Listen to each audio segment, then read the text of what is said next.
রানী বিলকিসের নাম শুনছেন নি? রানী বিলকিসের কাছে চিঠি পাঠাইছে সুলাইমান নবী, এই তুমি আসো আমার কাছে আত্মসমর্পণ করো, না হয় খবর আছে। রানী বিলকিস চিন্তা করে সিদ্ধান্ত স্থির করলো, আমি একটা পরীক্ষা চালাবো। সুলাইমান বাদশার কাছে আমি কিছু হাদিয়া পাঠাবো, হাদিয়া যদি সে গ্রহণ করে তাহলে বুঝবো উনি দুনিয়াদার, আর আমার তেমন কোনো টেনশন নাই, বুঝবো ঘুষ টুস দিয়ে আমি ভালো থাকতে পারবো। এটা রানী বিলকিসের চিন্তা। আর যদি গ্রহণ না করে তাহলে বুঝবো তিনি দুনিয়াদার বাদশা না, তখন আমি আত্মসমর্পণ করে তার আনুগত্য স্বীকার করে আল্লাহর উপরে আমি ঈমান আনব।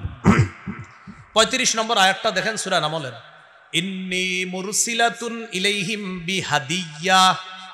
রানী বিলকিস বলতেছে আমি সুলাইমান নবীর কাছে তাদের কাছে হাদিয়া পাঠাবো। ফানাজিরা, আমি দেখব, বিমা ইয়ারজিউল মুরসালুন, যাদেরকে পাঠাই তারা কি নিয়ে আসে এটা দেখব, দূতরা কি নিয়ে ফিরে আসে এটা দেখব। তো সুলাইমান নবীর কাছে হাদিয়া চলে গেছে।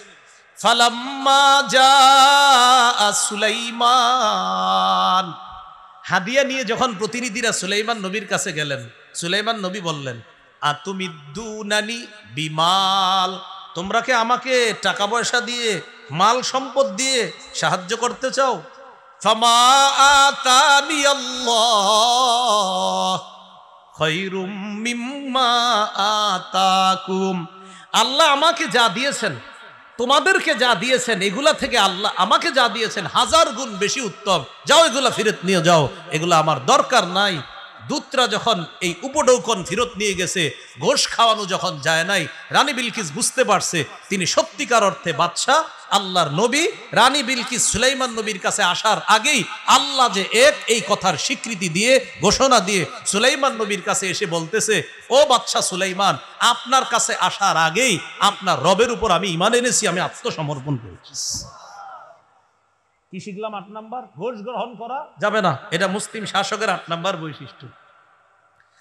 মুসলিম শাসকের 9 নাম্বার বৈশিষ্ট্য আমানতদার হওয়া। শেষ করে দিচ্ছি, 10 নাম্বার শেষ করে দিব। 9 নাম্বার আমানতদার হওয়া। সূরা নিসার 58 নম্বর আয়াতে আল্লাহ বলেন, ইন্নাল্লাহা ইয়া'মুরুকুম আন তুআদ্দুল আমানাতি ইলা আহলিহা, নিশ্চয় আল্লাহ তোমাদেরকে আদেশ করেন, আন তুআদ্দুল আমানাতি ইলা আহলিহা, তোমরা আমানত যথাযথ জায়গায় পৌঁছায়া দিবা, এই আদেশ আল্লাহ করেন। ওয়া ইযা হাকামতুম বাইনান নাসি আন তাহকুমু বিল আদ, তোমরা যখন মানুষের মাঝে বিচার করবা, ইনসাফের সাথে বিচার করবা। ইন্নাল্লাহা নি'ম্মা ইয়া'iজুকুম বি, আল্লাহ যে ওয়াজ তোমাদেরকে করেছেন তা কতই না উত্তম ওয়াজ। সুবহানাল্লাহ। তাহলে 9 নম্বর বৈশিষ্ট্য আমানতদার হওয়া। বলেন কি হওয়া? আমানতদার। 10 নম্বর, এটা সবাই বলেন, বলেন, আল্লাহর কোরআন অনুযায়ী, আল্লাহর বিধান অনুযায়ী মুসলিম শাসক বিচার করবে। কার বিধান অনুযায়ী?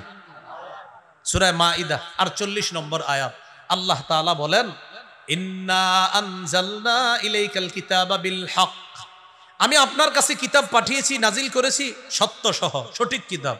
মুসাদ্দিকাল লিমা বাইনা ইয়াদাইহি মিনাল কিতাব, এই কিতাব অন্যান্য কিতাবের সত্যায়নকারী। ওয়া মুহাইমিনান আলাইহি, অন্যান্য কিতাবের বিধানগুলো সংরক্ষণকারী।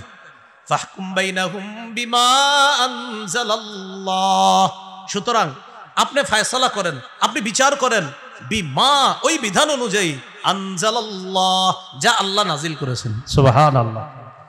এবার সূরা মাইদার সর্বশেষ কথা বলে শেষ করে দিই। 49-50 নম্বর আয়াতে আল্লাহ বলেন, আফা হুকমাল জাহিলিয়াতি ইয়াবগুন ওয়া মান আহসানু মিনাল্লাহি হুকমান লিকাউমি ইউকিনুন, তারা কি জাহিলি হুকুম কায়েম করতে চায়? মনে রাখবেন, যারা কোরআনের বিরোধিতা করে, হাদিসের বিরোধিতা করে, ইসলামী আইনের যারা বিরোধিতা করে, তারা এই বিরোধিতা করার মাধ্যমে জাহিলি আইন বাস্তবায়ন করতে চায়। তা আল্লাহ বলেন, আফা হুকমাল জাহিলিয়াতি ইয়াবগুন, তারা কি জাহিলি আইন কানুন চায়, জাহিলি বিচার চায়?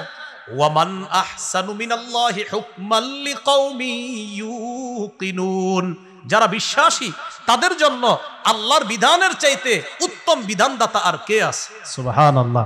ওয়া মান আহসানু মিনাল্লাহ, আল্লাহর চেয়ে উত্তম বিধানদাতা আর কে আছে? হুকমা, উত্তম বিধানদাতা কে আছে?